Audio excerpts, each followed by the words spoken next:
Stories from a Snowy Meadow by Carla Stevens. Chapter 3. Mole is not Mole. It was a whole week later when Mouse knocked on Mole's door. "Go away," said a voice that did not sound like Mole. "Mole, is that you?" Mouse asked. "It is I," said Mole. "Go away." Mouse opened the door a crack and peeked inside. Mole was sitting by the fire, all bundled up. "Don't bother me," he said. "You're always bothering me. Go away." "All right," Mouse said. "I'm going," and he closed the door. On his way home, he met Shrew.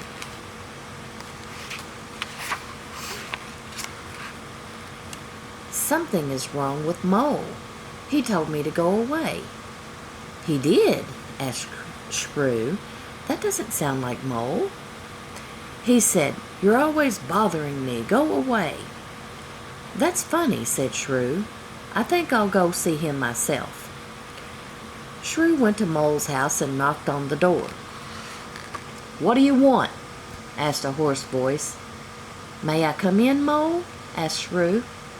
"No," said the voice. "Go away." Shrew opened the door. "What is the matter, Mole?" "You're bothering me, that's what's the matter." Shrew closed the door. He went to find Mouse. "Something is the matter with Mole." "I told you so," said Mouse. "Let's go see Vole. Maybe she can tell us what's wrong." Mouse and Shrew went to Vole's house.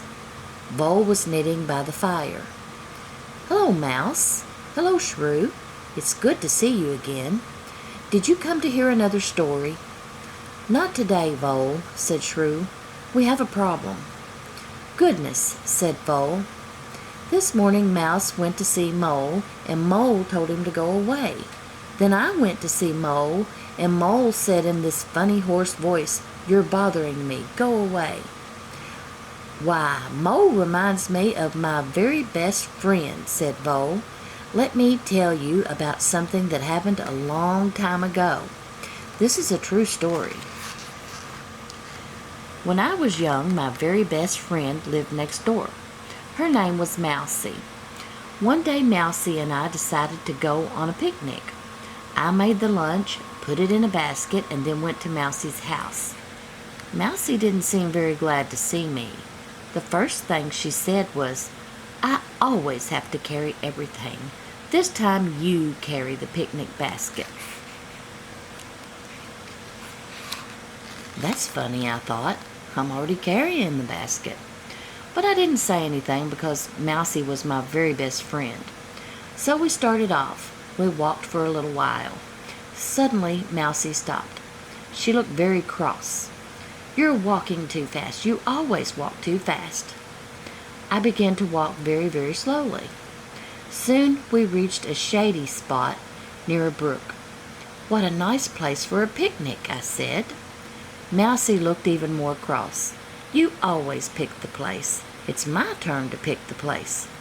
I said, "All right, you pick the place." We walked a few more steps. Then Mousie said in a loud, hoarse voice, "Here." So I put the basket down and began to unpack the lunch. I gave Mousie a sandwich. "Ick," she said. "But I thought you liked peanut butter," I said. "Today, I hate peanut butter," Mousie said. "Well, how about an apple?" I asked. "I hate apples," Mousie said. "I know you like chocolate cake," I said timidly. "You don't know that at all," Mousie said, and she stamped her foot. "Today I hate chocolate cake." "Apple juice?" "No, you didn't bring any of the right things. You never bring any of the right things. I'm going home. Goodbye." And off she went. I sat for a while thinking about Mousie. Then I ate a peanut butter sandwich, an apple, and 2 pieces of chocolate cake. I drank all the apple juice. After I ate my lunch, I made my mind up that Mousie was not my best friend anymore. Then I went home. The next morning I found a note under my door. It said, "Dear Vole, I can't swallow. I have the mumps.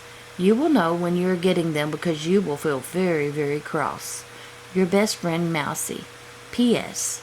When my mumps go away, let's have another picnic." "Did you get the mumps?" Mouse asked. "Oh, yes," said Vole. Then it was my turn to be cross. "Now I understand," Shrew said. "Mole doesn't feel well, and when you don't feel well, you can be grumpy." "You mean Mole's just sick?" asked Mouse. "Then we must go do something to help him." "Goodbye, Vole. Thanks for that good story." Shrew and Mouse went back to Mole's house. "Mole, may we come in?" There was a loud sneeze. Then they heard, "No." Mouse opened the door. "Poor Mole, you must feel terrible. Get into bed. I will make you some chamomile tea." Mole blew his nose.